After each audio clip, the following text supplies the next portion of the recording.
and welcome to the Untitled Bad Movie Podcast, where we have a fucking good time. Where we have a fucking good time with some fucking bad movies. I'm Robin Caldwell. And I'm Alesandria Mentari, and today we will be looking at Gremlins 2, the new batch, directed by Joe Dante, starring Zach Galligan, Phoebe Cates, John Glover, and Christopher Lee, brought to us by our very own Robin Caldwell, who messed up the first take. That's why we're laughing so much. Now we've messed up the second take, too. No. I was supposed to say funky, not fucking, but You know what? It's fine. The intro, that little thing I wrote for our intro, not good, but fucking good time with fucking bad movies, chef's kiss, because the movie we watched today, it made me feel certain emotions. Usually, it's beautiful. It's a great movie. This was like okay, so for me, this was my like foray into bad movies. Like the Gremlins movies, I became weirdly obsessed with them as a preteen. Especially Gremlins 2. It was my favorite because there are specific scenes where they're literally just dunking on the badness of the first movie, and I love it. But we'll get to that when we do our summary. Alesandria, what did you think as somebody who was watching this for the very first time? I thought, well, in hindsight, I think this would be a fun movie to watch while using your favorite legal drug of choice. I was thinking, like, I could have a shot every time I wanted to scream, no, no, no, or any variation of the word no. Trust me, I feel like the urge to say that will come up. Like, is that Christopher Lee? No. Or like, is that Hulk Hogan? No. Oh yeah, there's a Hulk Hogan cameo in here. That's my favorite scene of the whole thing. We will get to that, but your reaction was wonderful. So, if you have not seen this movie, we will try and do a better job of summarizing it this time. In our last episode, we did an okay job. No, we kind of do better. We kind of just jumped into it. So, but it's probably fun listening to it out of context. Like that's what Princess Diaries 2 is about. Stan Lee, old-fashioned bicycle. Yes, penny farthings galore. Okay, so this movie opens with Bugs Bunny and I almost said Donald Trump and Daffy Duck. I mean, same energy. I almost said Donald Duck too. I'm like, what? No, oh. But it opens with them, and it's Daffy arguing with Bugs about always being like on the Warner Brothers logo. Yeah, for a second, I was sick of being second fiddle. Yeah. For a second, I'm like, Robin, did you put in Looney Tunes Back in Action? Because that's another good movie, too. Or good and bad. Good and bad. If we wanted, there is definitely some good and bad in Looney Tunes Back in Action. We could definitely do that for a future episode. That's next on the list. But fun fact about that opening sequence, it was originally much longer. Because, like I said, I was very obsessed with these movies, and so I watched all of the special features when I got the DVDs as a kid. And there was a deleted scene where they're trying to figure out what to call the movie. So they're like, Gremlins 2, nah, it's too simple, Daffy. We'll call it Gremlins 2, the new batch. Like, they're like typing it into a computer. It was a whole thing. It's nuts. You know, for some reason, I want to call this Gremlins 2 the Outbreak. But that makes it sound like kind of terrifying, TBH.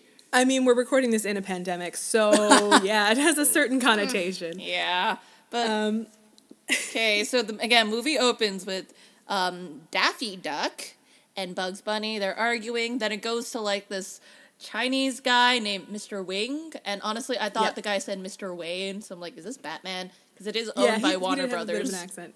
It is owned by Warner Brothers, so... Yes, I mean, there was a Batman reference in there. Yes, there was a Batman symbol. We can talk about. Yes. So we open in Chinatown where Mr. Wing from the first movie is slowly dying, I guess. That's kind of established. He's just got, like, this horrible cough. Yeah. And he's just kind of wasting away. Yeah, and in movies, if you cough, like, twice, then suddenly, like, you're dead. And let's avoid bringing that up because of the pandemic we're in. Yeah, so he's wasting away, and then Gizmo's watching television, and he sees Rambo, and he's like, Rambo! And it's cute, and that's great. I honestly, what would happen if you, like, watched Rocky instead? And it's like... I mean... Rocky 4, it has, like, he's fighting the Russian, then suddenly there's inexplicably a gremlin that has a Russian accent. And then Gremlins 3. Gremlins 3, let's write it. So he watches Rambo, and then... okay, so basically, so little Gizmo, the gremlin, because the building is being demolished, he escapes, and then he's grabbed by this scientist and taken to Clamp Center, which is Clamp Tower, yes. Clamp Tower, which is a tower of a company that's owned by a guy named Daniel Clamp. And Get it? Yeah, Clamp Tower in New York City, and he's a businessman named Daniel Clamp. Get it? For He's those kind who of don't. megalomaniacal. Okay, he's too nice for that, apparently. Yeah. So John Glover in this movie plays a Donald Trump analog, and he's too likable. He's too human for it to be an effective Donald Trump analog. But I still really love this character. He's just very fun. And yeah, so anyways, the little gremlin guy is taken to the Clamp Tower, where he's in a lab and he's being looked over by Christopher Lee, who plays a character named Dr. Catheter. Was Dr. Bedpan taken? No, that's his assistant's name. It's like, excuse me, Dr. Bedpan was my father. I go by my mother's maiden name, Catheter. I want to see a backstory on Dr. Catheter. I would love, I mean, if Christopher Lee was not no longer with us, I would love to see some sort of origin story where he plays a younger version of himself 30 years later. Oh, I would love that. Let's resurrect Christopher Lee and be like, he's alive. All right, sure. I'll get my runes and my spell book. Yep, let's get a seance going. Yeah. A seance over Zoom.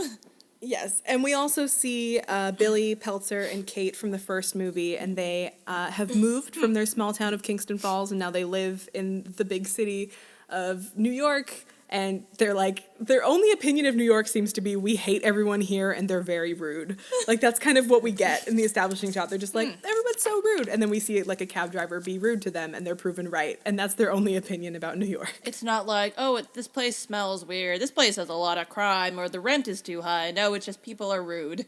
That's it. Yeah, and then they go to their job at Clamp Tower. Unbeknownst to them, Gizmo is there. They do not know that yet, but they just go for a normal day of work. Phoebe Cates is a tour guide, or Kate is a tour guide, and Billy is, I guess, an artist. It's not really well defined. I was He's like, just kind of like is he drawing. An architect? Is he a graphic designer? Or was the movie like he does something with art? Because remember, these are the same writers who named a character Dr. Catheter. Yes, very creative. It actually was quite creative. I like the way that they raised the stakes in this one, honestly. And then we're introduced to some more characters, like Marla Bloodstone, who's Billy's boss, played by Haviland Morris.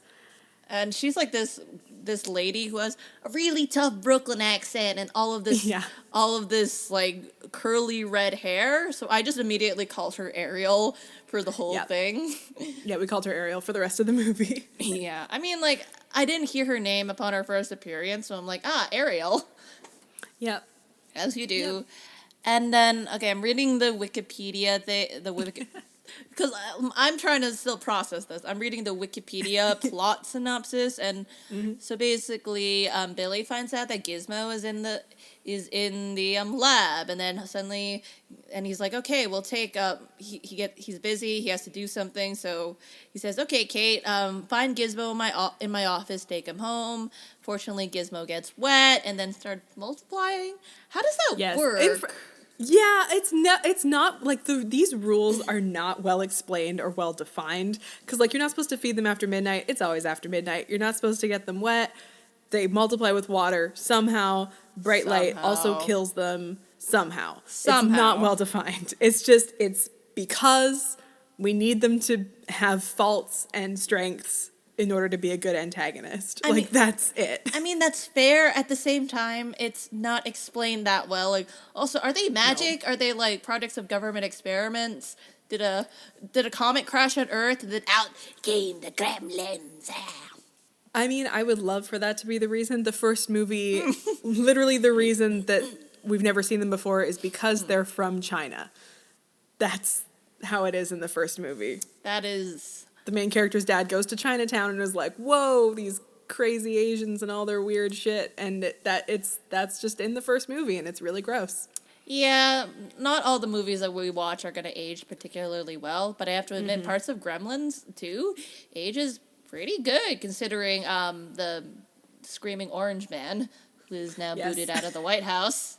Yeah. It's actually the perfect time to watch this movie. If we watched this movie like a month ago, it'd just be like, yeah, that's Trump. Da da da. Yeah. We're recording this the Monday after Biden was elected, so we're very excited about that. And Yeah. happy We're excited. happy to see him go. As Canadians. Yeah. Yeah, we were not able to vote, but this still affects us. So Yeah. Thank you, America, for voting out the bad man. Thank you, America. And thanks to America, you get to pick what movie we watch next. Vote below. Oh my God.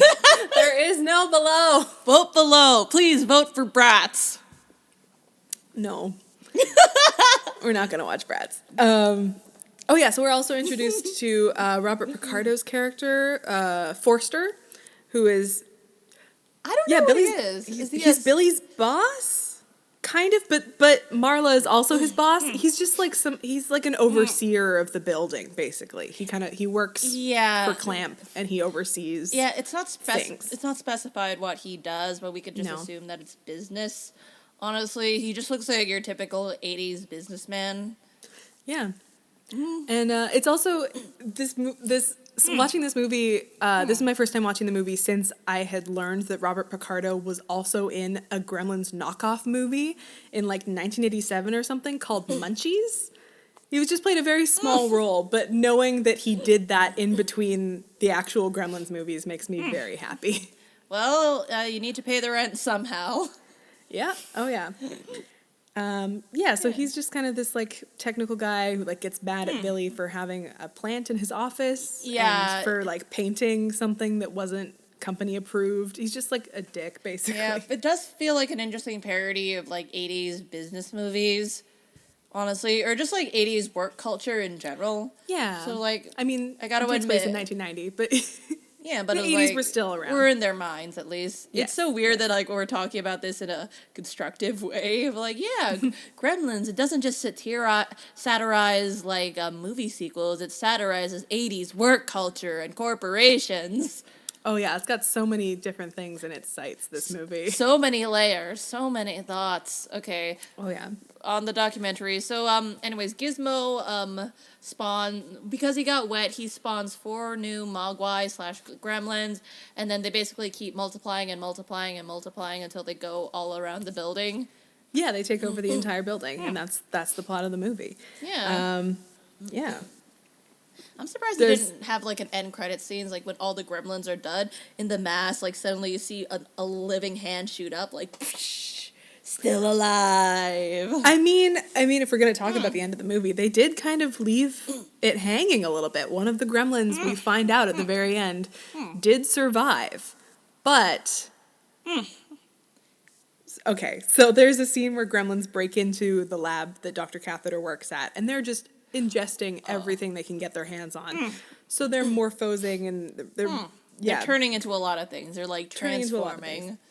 Yeah, there's one that turns into like a spider gremlin. There's one that turns into a bat gremlin and then busts through the wall and leaves the bat symbol. Yeah. A bat symbol-shaped hole in the wall. Don't worry, that gremlin gets soaked in concrete and then it turns into a gargoyle. As you do. As one does when one is in New York. Yeah, because that's how concrete works. You get it on you and suddenly you turn to stone. Yep.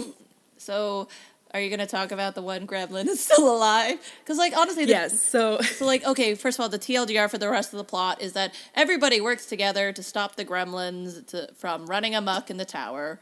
And then the Donald Trump parody guy turns out to be a little bit too nice to be Donald Trump. Yeah, no, he genuinely cares about the well-being of the people that work for him. Except for his stuff secretary. Like oh yeah, his secretary. So there's this scene where his secretary's in the other room. He's like on the phone telling her to send some memos, and then we see a gremlin put a mousetrap in her sandwich. Yeah, and then she bites it and goes ah, and then like you never see the body. You never see her again. Maybe the actress is like, yo, I'm pushing 16 hours. I really gotta go home. Like, but you don't see her body anywhere. She's kind of just gone. I'm thinking like, she hurts her tongue and dies. Did she bleed out or did she like dissolve? Like, Mr. Clamp, I don't feel so good. I don't want to go. That's what, yes. It's basically, yeah, she hurts her tongue and then I guess dissolves into thin air because we never see her again. And it's funny because I've seen this movie a lot of times. I'd never noticed that she just disappears until you pointed it out. And I was like, yeah, that's a good question. What the hell happened? Go? My guess is still on the actress just being like, well, I'm done. Rent's paid for the next month. Wee. Yep. Back to the gremlin who's still alive. Yes, so one of the gremlins that is still alive at the end of the movie is a gremlin that ingested a sex swapping hormone, I guess, basically. It's kind of problematic, but they become a lady gremlin with long flowing green hair and a tight dress and the biggest, reddest lips with which to kiss Robert Picardo. And it was a questionable choice for the movie. Because, like, when I first saw the thing, I was getting honest flashbacks to Great Mouse Detective. TLDR for that, there's a scene where there's, like, a sexy mouse who's stripping in, like, a bar for guys. Yeah, this is a Disney movie. But I've never seen that one. Yeah, I'm going to force Robin to watch that later. But anyways, it's just the same amount of existential horror from seeing an anthropomorphic creature be sexy. It's a strange feeling of screaming inside your soul. Oh no, is this gonna be another episode where you're horny on Maine?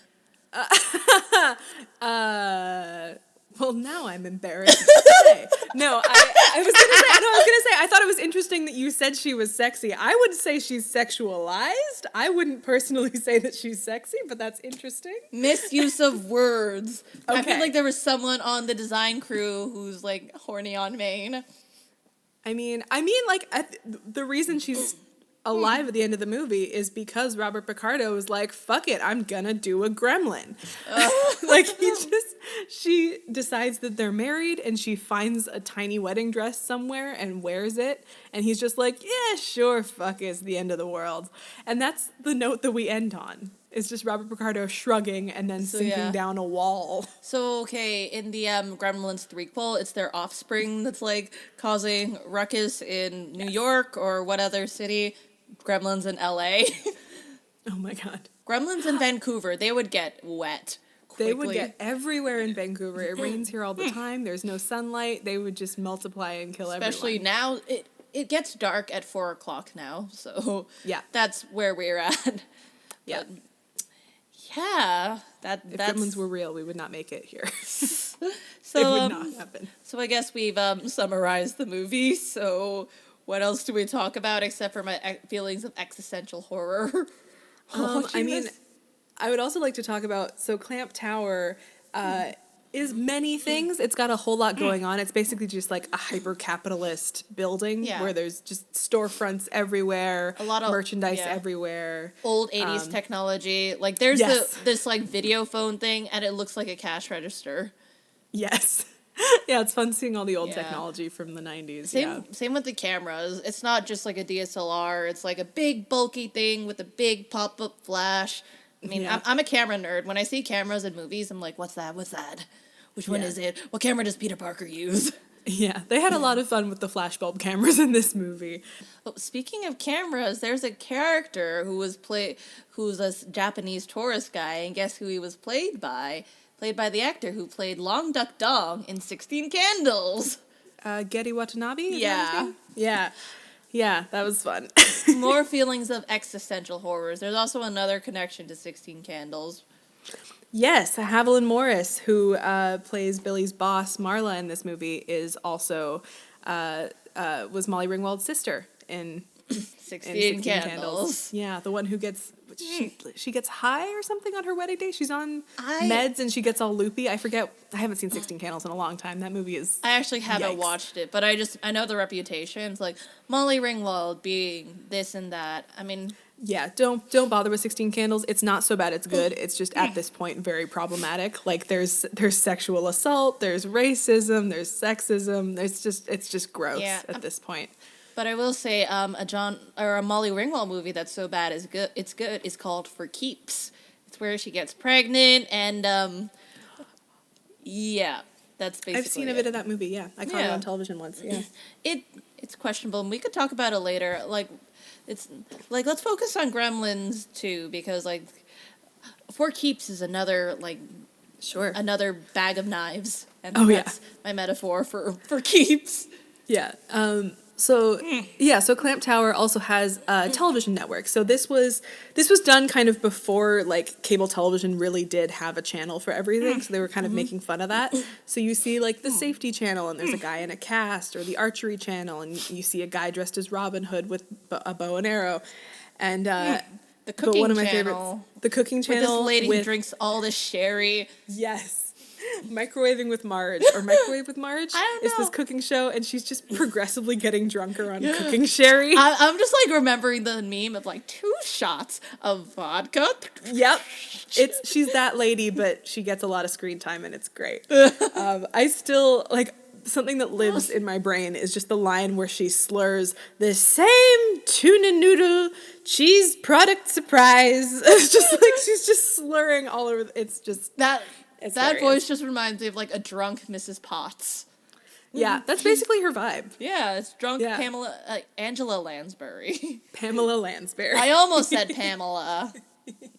Angela I like that. Lansbury. Angela Lansbury. Anyways, so yeah, Yeah. there's that drunk lady, and there's like a channel for everything. Yes. Like for the safety channel, there was a scene where like there's a guy who has like a broken arm and leg, and he's coming out. Like, you'd think that they just, like, fake a cast, but no, that guy looked like he was actually injured, and he has to evacuate a building. And you know when the fire alarm is wrong, you can't take the elevator. That guy is doomed. Let's consider him, like, the first, like, casualty of the movie. If we can talk about the fire alarm for a second, because he pulls the fire alarm, and then it's just like, fire, nature's unwieldy foe, or something like that. It just, like... pontificates about the wonders of fire, and so people are sticking their heads out of their offices like, what's going on? Is the building on fire? And it's like, the building on fire. Please use the human instinct of self-preservation to get the frick out of here. It doesn't say that, but, like, you get the idea. Basically. Yeah, and then right around that point is when the film burns up, and the Gremlins have made their way... The Gremlins make their way into the projection booth and show a nudie movie to the audience, and that's just in there.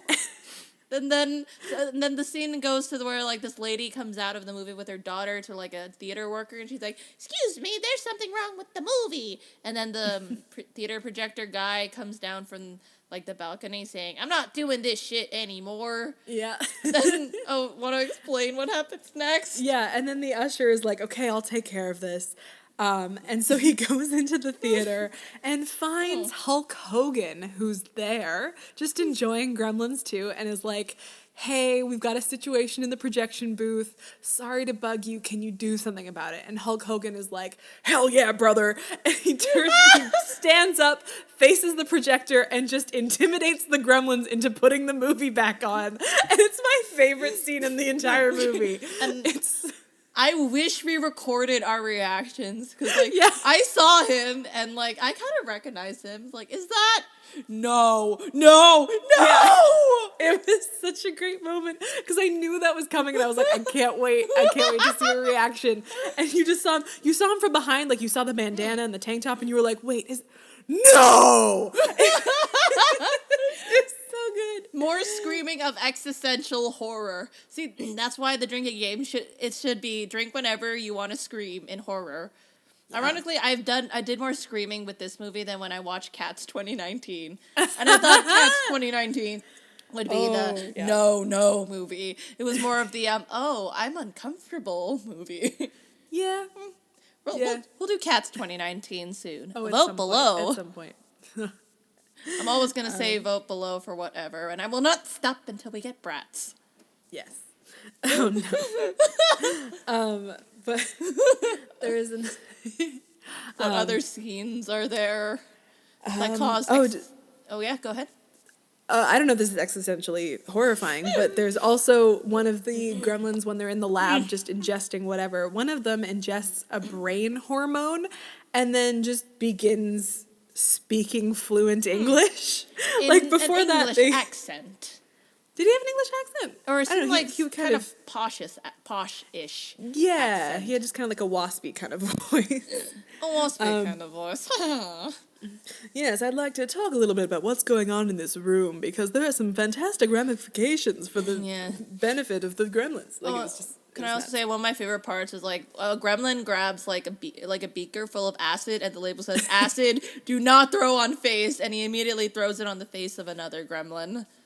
And that gremlin immediately has at the ready a Phantom of the Opera mask that he slowly rises up and puts over his face to protect the acid burn. Yeah, and then later on, you see the acid burn Phantom of the Opera gremlin like playing the organ, and then is it the sexualized gremlin who walks up behind him and grabs the mask? I don't think it's the lady gremlin. I think it's just one of the boy gremlins in drag. That sentence is now recorded, so that's what we'll do. Welcome to the movie. It was a different time. The gender we could get into the gender politics of the Gremlins movies, but this is not the podcast. Yeah, but again, like my theory is that someone watched Great Mouse Detective, saw the musical number there, and was like, I can do better. We got to make a hot gremlin, you guys. Yeah.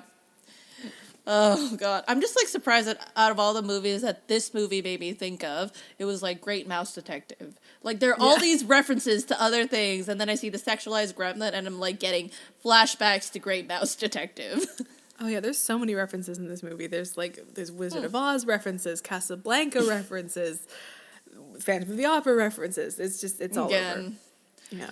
There's just so much to think about. I'm starting to wonder, like, what else has the cast done after this, aside from Christopher Lee, because we all know what happened with him. Also, I'm sad that his character died so early. Yeah, he got Yeah, so one of the gremlins became an electrical current, I guess. He just kind of became, like, a cartoon lightning bolt and shocked people and killed gremlins and stuff. Yeah, he becomes Electro. Yeah, basically, he becomes Electro, and at one point he kills Christopher Lee, and that sucked. I'd forgotten about that part, so I was genuinely sad, where I was like, oh, right, he gets killed off in this movie. Count Dooku, stay! Yeah. But, yeah, honestly, when he arrived in the movie, I was like, yes, Christopher Lee! And then I hear his name is Dr. Catheter! His character introduction is honestly one of my favorites because his assistant is like, "Oh, you got a new package," and he opens it up because he's like, "Oh yes, this must be my malaria," because he collects different diseases because he's a mad scientist, and he opens up the package. As you do. Yeah. Okay. But he opens up the package and pulls out this vial and goes, "Oh, rabies. I've got rabies." That's just one of my favorite character introductions. Is just Christopher Lee in Gremlins 2. It's so good. Also, I'm going to the Gremlins 2 TV tropes article to see what interesting little bits of trivia we got here. Sure. And, oh my God, Tim Curry was considered for the voice of Brain Gremlin. Oh my God. That would have been so good. This is an episode where Robin's horny on Maine. Okay, that was only like 20% horny. But because I was just thinking about the scene where the Brain Gremlin sings New York, New York, and now I'm thinking about that with Tim Curry singing, I wanna be a part of it. Just that would have been so good. Oh my God. Man. I mean, Tony Randall does a great job as the Brain Gremlin. I think that's who plays the Brain Gremlin. He does a fantastic job, but Tim Curry would have been awesome. Yeah. Oh man. Okay, I'm looking at more trivia. Ooh, listen to this. Daniel Camp was originally intended to be just as greedy and ruthless as his reputation made him out to be. But after Dante discovered that John Glover was so nice on set, the part was specifically rewritten to show it. See, this is what I was saying. John Glover, too nice to play a Donald Trump analogy. He's too nice. Yeah, like there were parts where he was actually like concerned for the people of the building. I'm like, we all know the Orange Man wouldn't do that. Nope. Oh, that's not based on any reality. Nope. I mean, there is also a funny scene where Daniel Clamp, he's like, now I get to use my secret exit. And Yeah. he has a secret exit. And, like, that's how Yeah. Trump is going to leave the White House. Now I can use my secret exit. Yoink! Yeah, he just shoots up from underneath a tree, which was how it worked in the movie. And the residents of D.C. are like, what? 2020. I also, like, I hadn't really noticed this until watching it this time, but he uses this secret exit, and then the media finds him immediately. Well, like, I don't know, was the secret exit, is it supposed to be secret to the people inside the building or outside the building? I don't know. Because it did not work. Honestly, if I was him, I'd make the secret exit, like, go in an alleyway or something. Then maybe you'd only be seen by, like, a cook on their smoke break. But no, it has to be in the middle of the street in New York. You know, if that this was modern day, someone is with a smartphone was like, holy shit, is that Daniel Clamp? Yeah. Totally. Or is the media on every block just looking for something to film? Well, the thing was, too, like, it wasn't even a faraway street. It was, like, you could see the building in the background with the crowds, like, the media throngs just all hanging out there. And so, of course, somebody was like, oh, why is that tree lifting up out of the ground? Oh, the guy we're looking for is there. Like, it was just really easy to find him. No one's really questioning it. Yeah, it was an interesting choice. Looking at the other trivia, yeah, not a lot of it is really interesting, or it just looks really really long to say. Mm-hmm. Yeah. Also, like, I also don't know much of the Gremlins lore. So who's Randall Petzler? Oh, yeah. So Randall Peltzer is. He's not really called Rand. He's called Rand Peltzer. So that's Billy's dad from the first movie, Billy Peltzer. He's an inventor. He's the guy that goes to Chinatown looking for a Christmas present for his son, meets Mr. Wing and Mr. Wing's grandson, who is absent from this movie. I feel like Mr. Wing's grandson would have been a great character to have in the sequel, but he's gone. Is there another Asian American character in this movie? Yeah. Yeah. Oh.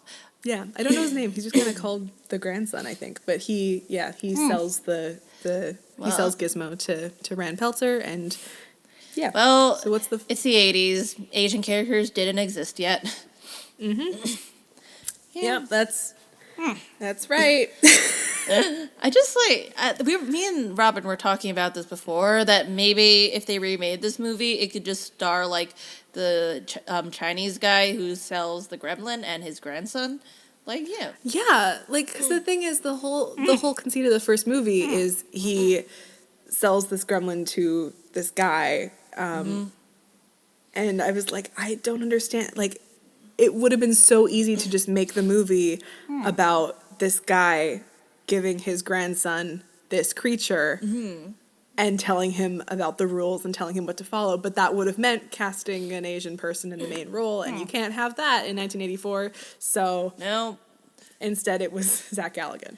Yeah, who's acting in this movie I found was... It was kind of underplayed because Phoebe Cates, like, she's reacting well to everything. She is giving all she can to being freaked the fuck out by these gremlins, and he's just like, Kate, what's going on? God, yeah. Yes, I love me some Zach Galligan, but it's not not exactly what the situation is calling for. I just think it's like, what I've seen movie scenes like this before where there's just like a difference in acting skill. Basically, like, there's one actor who's like really into it, and then there's another actor who's like, yeah, well, good for you. Yeah. Just like this weird, dull delivery. Again, like, I feel like if he was on his own, that it would be fine, but then... But yeah, anytime he's in a scene with Phoebe Cates, she's just... Yeah.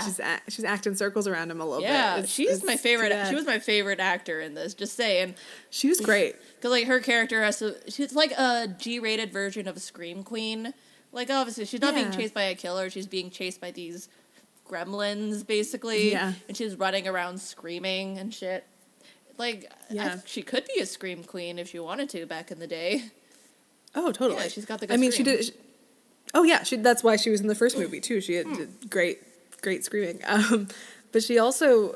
There's just, like, There's also just, like, little moments. Like, there's a subplot in the movie where Billy's boss asks him to dinner.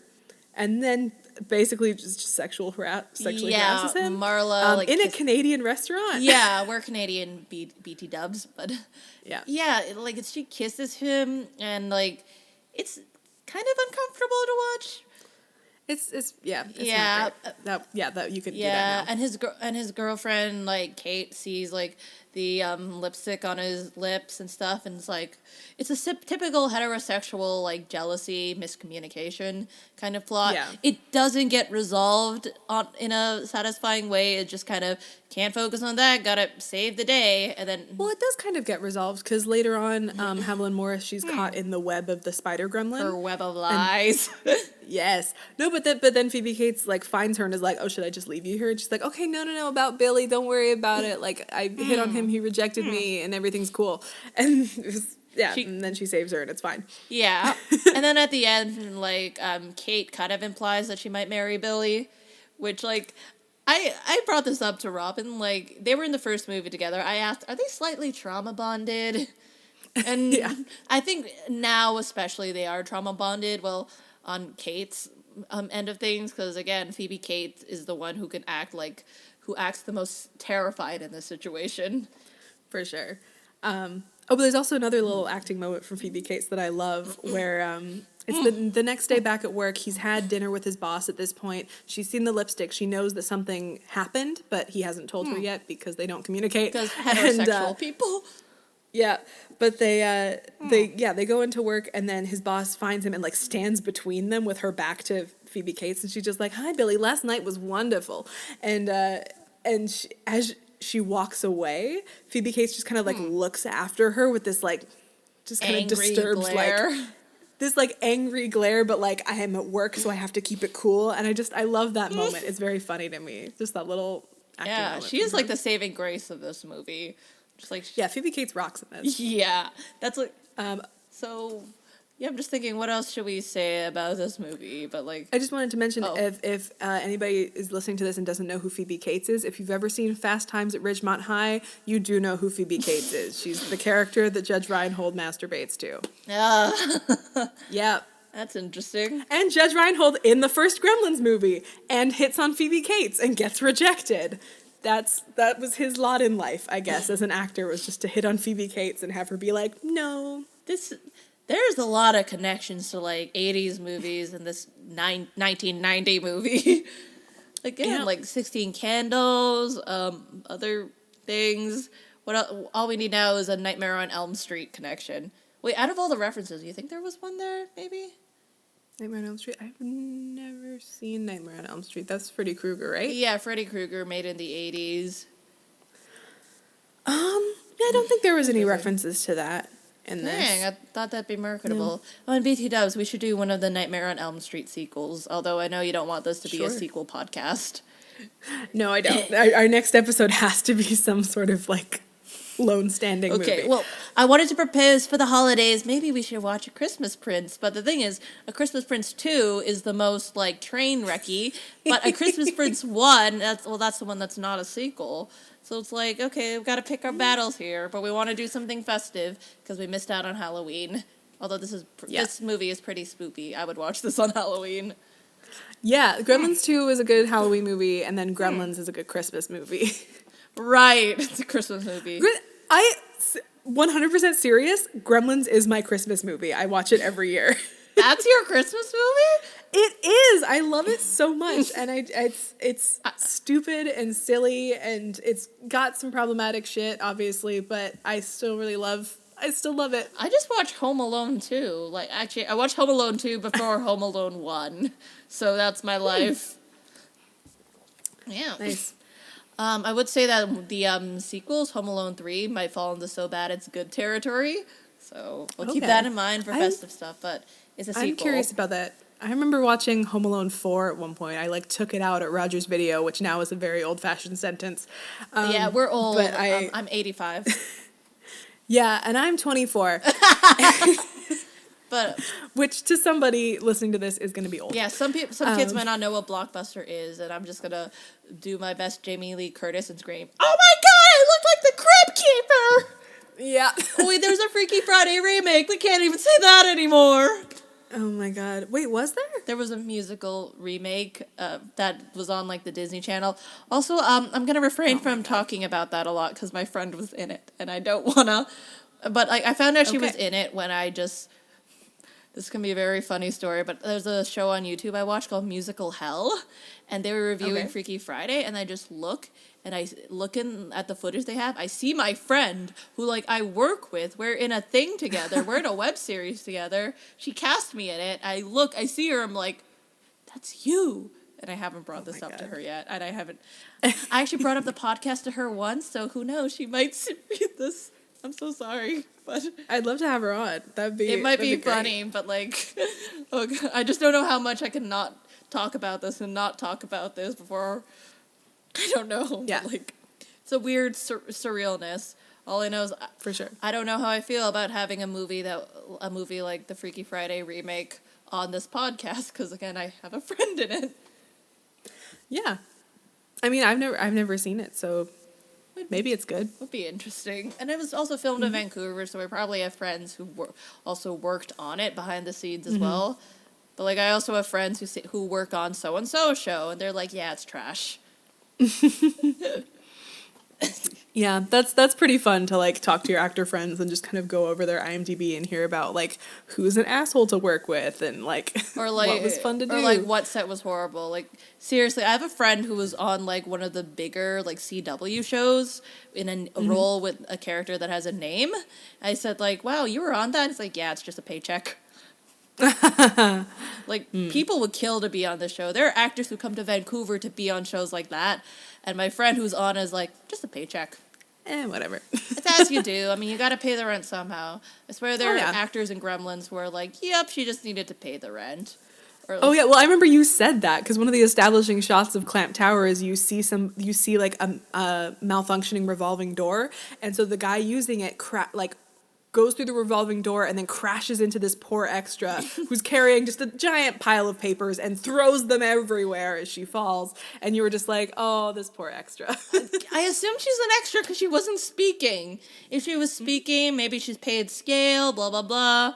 But, like, no, she didn't say any lines. She just let out, like, ah, or something. And, like, yep, that was an extra where someone was like, okay, we need someone to be crashed into. Who wants to do it? She put her hand up, and they're like, okay, you. Like, I'm just saying, that's how it works on actual sets. Like, who wants to walk by the main actor? And sometimes you just got to get lucky. Cool. There's also... Yeah, I thought that was a fun... Yeah. Yeah, that was one of the running gags of this movie is that, like, nothing works in the building, which is kind of a callback to the first movie because, like I said, his father's an inventor, and none of his devices work. And that's one of the running gags of that movie. I haven't seen the first movie, BT Dub, so I'm not kept up with the Gremlins cinematic universe. It's pretty good. Also, Corey Feldman as a kid is in the first movie. Really? Yeah. Dang, I should actually give that a watch. Oh, yeah. I will say Christmas time. I will say another thing I found interesting in the movie was the concept of like smart devices. Like there's an automated revolving door, and there's like apparently when the building has automatic doors, so when the power is off, they can't be opened. It's just like making me think of all the like high tech buildings I've been in and how counterproductive they could be most of the time. Like okay, I've been in a building where they had something called a smart elevator. And it's where there are like 6 elevators around, you select your floor, and one elevator will take you directly to that floor without stopping at others. It was nice in theory, but one time I couldn't get out of the building. Oh. Yeah, I was with a bunch of guys like on the 6th floor, and we were like pressing the button, and the thing didn't come. We kept pressing it. We waited for 5 minutes, and me and a bunch of these other guys just go down into downtown at 9 o'clock at night using the stairs. I'm like... It's smart devices, air quotes. Yeah. Yeah. That reminds me of one of the scenes in the movie. Phoebe Cates tries to use the smart elevator, but Gremlins have taken it over. Oh, yeah, and it goes up like 50 floors, and then they make it fall like 50 floors, and she somehow doesn't break her ribs at all. Yeah. Yeah, she's invincible. It's great. She's made of steel in this movie. Yeah. Like, but I also love the scene where, like, in that same scene, at one point, she's like, elevator sound alarm, and you just hear the Gremlins go, eh, eh, eh, eh. They just make their own alarm sounds. Yeah. know. This movie made me feel a lot of things, but like I'm also kind of wondering, like, were these most of these practical effects? Most of them, yeah. That is This is back when practical effects were a thing. That is impressive. Yeah. There are some. Totally. There's some interesting choices here. There's also, like, okay, going on a bit of a subject change, but, like, one of my favorite parts in the movie is, like, they would show what Gizmo, the OG gremlin, was doing. And yeah, he's technically a mogwai, not a gremlin. Okay. But anyway, the movie, amidst all the chaos, would just cut back to what's happening with Gizmo, and it's always something weird. There was a scene where, like, he's a bunch of evil gremlins are pushing his face in, like, a copier machine. So the light flashes on him, and then it copies out, like, his face on paper. Yeah, they're just printing off all these photocopies of his face in different stages of distress. And another time, there's a sign that says Velcro sale or something, and because the gremlins are furry, the Velcro sticks to them, and the other gremlins are, like, ripping it off. Poor Gizmo, and it's like getting your face waxed, except worse. Shit. Yeah. There's also another part where, like, they tie him onto the train tracks where a toy train comes to him. Yeah.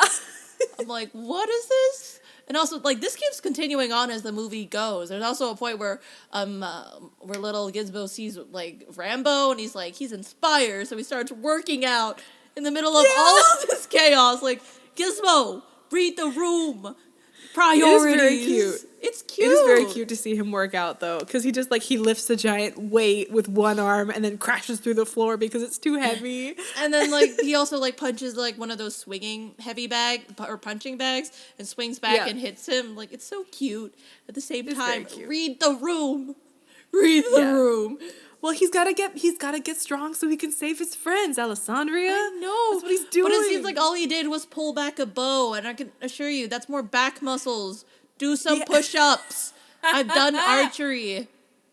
It's not a much... Have you? Yeah, I have. I went through a phase where I really liked superheroes and stuff, and a lot of them were archers. I'm like, yeah! But then I realized, this is less fighting bad guys and more standing still, doing the same motion over and over again. It's fun, but, like, I wouldn't get too into it.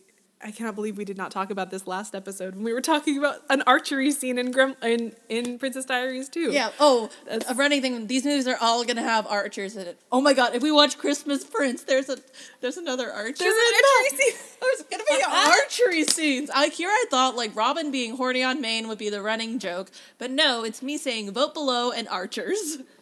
I mean, if you want me to be, I did have a crush on Zach Galligan growing up. Like, if we're being real, I thought he was very cute. Aww. Yeah. I mean, seeing Phoebe Cates in this movie is like, damn, she is pretty. She's too Phoebe good. Cates is very She was hot. too good for Billy in this movie. Just, honestly, he doesn't communicate, but honestly, neither does she. So maybe they shouldn't be together, but hey, they're trauma bonded. Yeah, that's the only reason she settled for him. It's her small town boyfriend, and they moved to the big city together, and she could do so much better. Yeah. But she won't. It's the big city. She could be dating Broadway stars. Like, I don't know. Oh my god. Okay, you know the scene where the flying mogwai gets to the old man? Oh yeah, Mr. Futterman? Yeah, I was thinking R.I.P. Dick Miller. Aww, R.I.P. Yeah. But yeah, he passed away, I think was it this year or last year? Oh, it was fairly recently. Dang. But yeah. R.I.P. Dick Miller, you changed the face of cinema and you rock. Aww. And anyways, back Sorry, to you my were saying. point, I was thinking, like, who was, like, doing a lot of Broadway at this point? Or who was, like, really popping in New York at this point? And I had this image in my head of that gremlin flying by and, like, attacking Jodie Benson, a.k.a. the Little Mermaid. I don't know why my brain went to that, but, like, also we were talking about how Marla looks like Ariel, so maybe that's why. But just in my head, I was imagining Jodie Benson just making her way downtown, and then Yeah, gets attacked with a gargoyle gremlin. And that's her legacy. I mean, yeah, was Cats big in 1990? Because it came out in the 80s, didn't it? I don't know, but I think it would might have been in New York, possibly. I don't know the history of Cats that much, but we'll see. Okay. We'll discuss it more in our Cats episode. If you want to see Cats, vote below. Oh my god. There is no below. There will be a below until we get Bratz. Double feature, Cats and Bratz.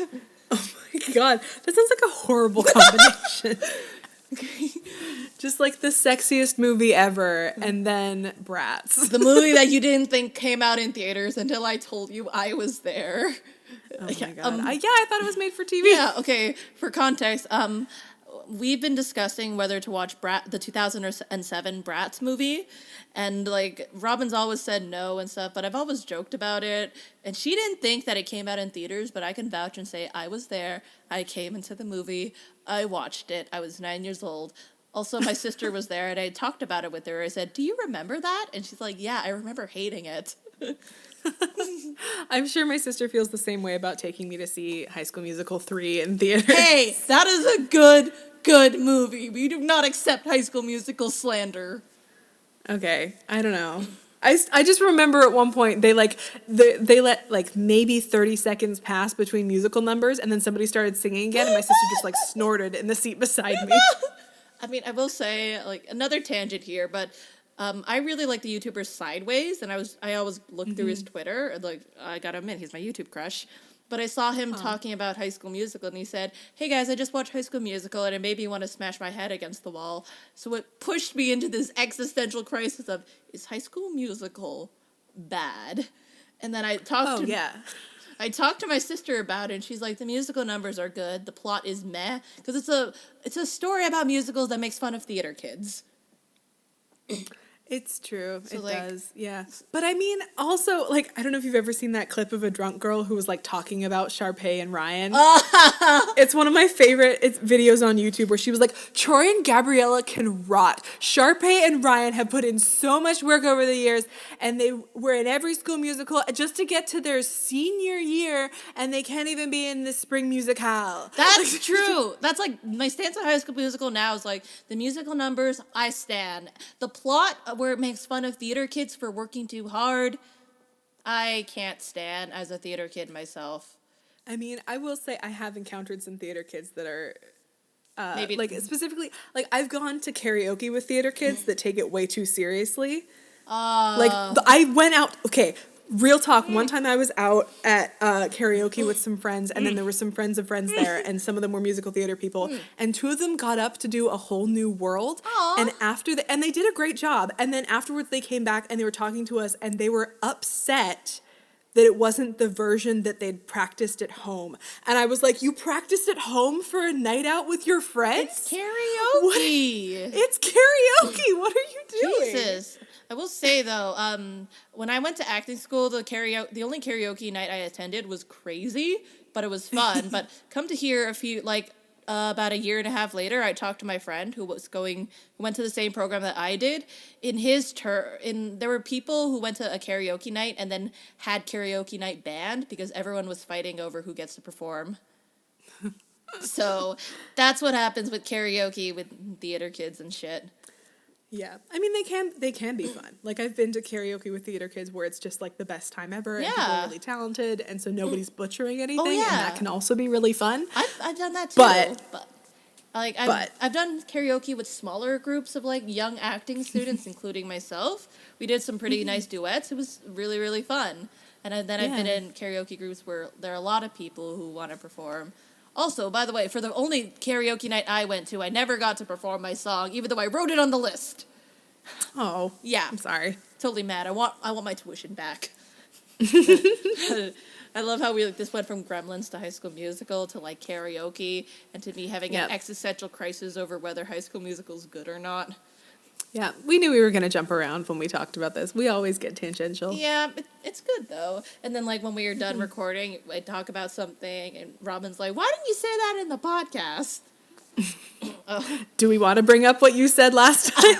I will recall it from my perspective. So for those who have listened to the last episode where we looked at Princess Diaries 2, Robin, while recording, brought up that, like, ooh, younger Chris Pine was really hot. And then when we were done, I'm like, Chris Pine in general is really hot, to be, like, for the record. That is true. But I guess this is Chris Pine closer to your age, so it feels less creepy.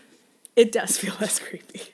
But anyways, I mentioned it like, oh, I think Julie Andrews, like, back in the day was really, really hot. Like, genuinely, like, this is a crush. And then Rob's like, why didn't you mention that when we were recording? You let me talk about how I was horny on Maine for Chris Pine. Also, that's a quarantine talking. Yeah. So, like, I'm sorry, there wasn't really anyone here in this movie where I was horny on Maine. Although you did catch me calling that female gremlin sexy instead of sexualized. So I believe her name is Greta in the fandom. It's conjectural, I think, or is that the right word? There's speculation about it. Speculation. I've heard her called Griselda, but I've heard people involved with the movie call her Greta. So I think that's her official name. Okay, the Lady Gremlin's name is Greta. You've gone really deep into the Gremlins lore, and I'm just here like... I am elbow deep in the Gremlins lore. It's okay, like... I think it's really cool when people are into, like, specific lore of old things. Like, I've gone really deep into the lore of Disney princesses, so there's me. There's what I'm doing when I'm on TV tropes. I mean, at least that's something that you can talk to other people about. I have no fun at parties. I'm just like, did you know that actually, like, gremlins and their aversion to the sunlight, one of the reason the bat gremlin was able to go outdoors is because they injected him with genetic sunblock. Like, I'm just a nerd, and it's not relatable to anybody. At least people are like, oh, Mulan, I've heard of her. Oh. People are like, I haven't even seen Gremlins 2. What are you talking about? This is why we made this podcast, so you could talk about all the lore of the movies you like. Next, I will talk about the Christmas Prince lore. Yeah. Have we talked about how Howie Mandel is? No, we have not. I think let's make that the last thing we talk about, because we were always like, oh, we should make these episodes 40 minutes, but I think it's been over an hour. Oh well, we'll make it work. It's what we do. But yeah, so Howie Mandel is the voice of Gizmo, which is, I still can't get my head around that. I've known it for years, but every time I see Gizmo talk, I'm like, there's no way. There's no way. There's no way that man is the voice of this tiny, adorable gerbil thing. No way. Well, it is. I'll say, I'm not that familiar with Howie Mandel's work, but when you paused the movie to tell me this, so it was very, very important. We paused the movie quite a bit during this. I'm not super familiar with his work either. Like, growing up for me, like, I was born in 1996, so for me, Howie Mandel was the guy from Deal or No Deal. Because I know he had, like, I know of his previous, like, stand-up career where he would, like, do voices and do gimmicks and, like, all this kind of stuff. Like, I know of that, but I haven't seen much of it. So for me, it's, like, trying to reconcile this TV host with this cartoon voice. Interesting. It's like finding out that Pat Sajak was the voice of like, Donald Duck. I'm like, how does that happen? How did that... What? Well, he has the range, darling. He does. Yeah. He really does. And for reference, I was born in 1998. I'm not really 80, but when the movie showed things like VHSs, I was like, whoa, I remember those. Yeah, I was getting, like, slight little flashbacks because, like, I liked VHSs. When I was a kid, I would put them in, I'd watch the movie, and then I would rewind it, but not super fast, so I could watch the movie in reverse. Yeah, this is why, like, I've seen the Pokemon 3 movie way too much. I wonder if we should bring one of the Pokemon movies here, because there's a lot of there's one. Choices. Isn't there one where Pikachu talks? Yeah. That would be an interesting one. Yeah, but that's, like, only that one part makes you go, what? The rest of it is like, oh, there's a thing. Oh, that's a thing. Oh, okay. I mean, Pokemon... I'm trying to think, what is the worst Pokemon movie I've seen? Because I've seen quite a few of them. But most of them are just kind of boring, I'll be honest. None of them really, like, jump out as, like, oh, that is so bad, it's good. But, like, if you want to bring a questionable Pokemon movie into this, I would recommend the 7th one. Because that one, the setting for that movie was based on Vancouver. Oh, that's fun. Okay, so even if it's not, like, enjoyably bad, it could still be enjoyably recognizable. Yeah, or if we could just have, like, a movie night where I have to explain all the lore. Because that's the thing of all these movies. If you don't watch the show, you're like, okay, who's that? That's May. She comes from Generation 3. Who's that? That's Dawn. She comes from this and that. Yeah, I was not a Pokemon kid, so I don't know any of this. Yeah. Because, like, right now I'm just thinking, what movies could I watch that would just be amusing out of context, though? Oh my god, we gotta watch the one where Ash dies again, or almost dies. Oh my god. Oh, wait, no. Isn't he a child? No, that's the second time he almost dies. There's also the third time he almost dies. All these movies, here's the thing. We know that Ash is never going to age or die. So, like, he could be put into deathly danger. Oh, wait, no shit. That's the third time he almost dies. Oh my god. Jesus, you could have, like, a Pokemon movie marathon. Finish your drink whenever Ash almost dies. Wow. Yeah. Anyways, should we finally wrap it up? Anything we should say about this? Yes, final thoughts. I would love to hear your final thoughts, because I'm gonna have trouble succinctly saying mine. I know that. My final thoughts is that this movie went in every direction that I didn't think it was going, but at least like the set design or the art direction, those people had a fun time. Even the people who created Greta. Again, like, this is going on my theory that someone watched Great Mouse Detective, saw the taking off my blue scene, and then was like, I could do better. I will do better. I will make a sexy gremlin. Or they were like, yes, perfect. Oh, shit, hit my pop filter. But it's like when Guillermo del Toro sees stuff, like, oh my god, can you imagine if Del Toro saw the ending, and was like, yes, yes, yes! The Shape of Water, but they can't get them wet. I would watch a Gremlins reboot done by Del Toro. I would, because I'm a loyal Gremlins fan, but I don't know if I would enjoy it. I feel like it's got to be Joe Dante or nothing. I love me some Joe Dante. It's got to be something crazy. Okay, I got it. I get it. So, any thoughts that you have, Robin, that you could say succinctly? I mean, the most succinct thing I can say about this movie is this movie holds a very special place in my heart. It's the movie that got me into, like, cheesy, bad, over-the-top kind of movies, fourth wall breaks, and that kind of thing. It's the movie that made me fall in love with all that, and it's the reason I'm even doing this podcast to begin with, probably. Yeah. So it holds a very special place in my heart, and I'm very glad I got to share it with you, my friend. That's nice. All right, so that's it for the Untitled Bad Movie podcast. Join us next time when we'll figure it out. But maybe I'll finally get Robin to watch Bratz. Tune in again to find out. Oh my god. Okay. Tune in next week. Yeah. All right. Yeah. Bye. Bye.